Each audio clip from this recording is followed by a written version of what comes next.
Alec Ross. Alec. Thank you, Mr. Chairman. Good evening, Washington County. It's a real treat for me to be able to introduce myself to you tonight. I feel sort of very much among my people here. I grew up in coal country and put myself through college in part by working as a midnight janitor and working on a beer truck. There's no blue blood in this body. I moved to Baltimore, though, 23 years ago to be a public school teacher.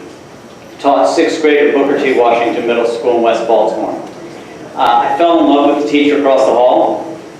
I taught language arts and social studies. She taught math. And we sort of made our little lives in Baltimore for the 23 years since. And the reason why I'm running for governor is because talent is everywhere, but opportunity is not. How old am I? I'm 45 years old. And if there's one thing that I've learned in my 45 years of life, it's that talent is everywhere, opportunity is not. And I know for a fact that the kids that I grew up with in coal country and the 6th graders that I taught in West Baltimore are made of the exact same stuff, had the exact same God-given talent as the people that I worked with, the people that I sat across the table from 20-some years later working in the White House Situation Room. Now, I've had sort of a funny career since being a 6th grade teacher in West Baltimore. I worked in affordable housing and did voter registration work. I started a company in a basement, rooted in the idea that talent is everywhere and opportunity is not, and focused on bringing broadband, high-speed internet connectivity into underserved rural and urban communities, and provided technology training to young people in those communities. I said if the jobs in the ports, factories, mines, and mills are going away, then what we need to make sure is that in our rural communities, in our urban communities, let's make sure people have access to the tools that are shaping the future and the skills to be able to get good jobs. Started my company in a basement, 3 folks, and over the course of 8 years, we became the world's largest digital divide organization, helping millions of people around the country.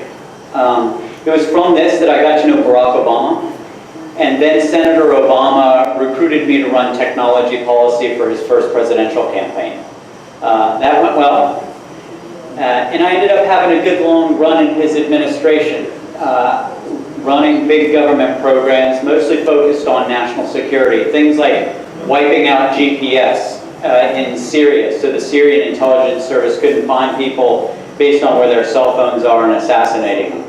Or going toe-to-toe with the narcotics cartels in northern Mexico and putting an encrypted messaging system in place that eventually took down the leadership of 2 of the most violent, nasty cartels in Mexico.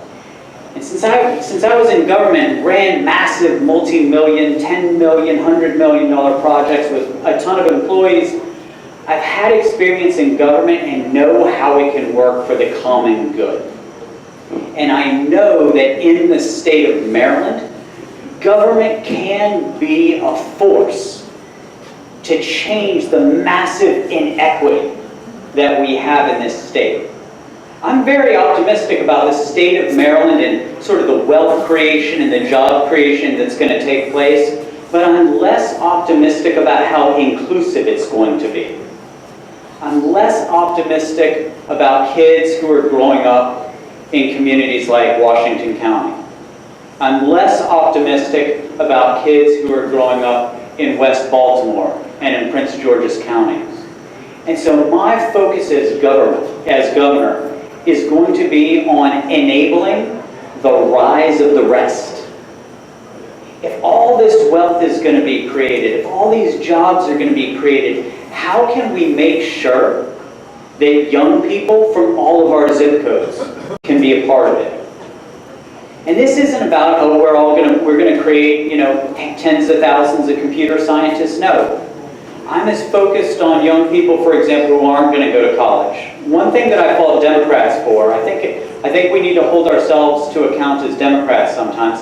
I think for the last 10, 20 years, Democratic policy making on higher education has been this. You go to college, you're a winner. You don't go to college, you're a loser. This has been the message from our top Democrats. Now, we should want our kids to go to college, but not everybody's going to go to college. And it ought not be the case that if you're not going to college, then you're stuck at the bottom of the ring. At the bottom, working at or around minimum wage for the rest of your life. And if you want to understand in part why Donald Trump won, it's because a lot of those folks who are stuck in the economy working at or around minimum wage, who didn't get college degrees, they feel completely disconnected from us right now. You know it's true.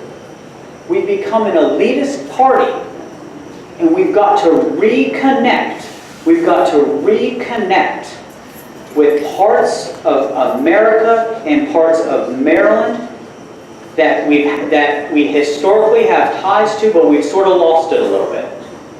And so as governor, I'm really going to focus on the rise of the rest. How can we make sure that kids and young people from all of our communities can compete and succeed in tomorrow's economy?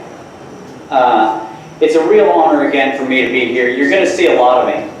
Another thing I intend to do with my candidacy, you're not going to just see me on I-95.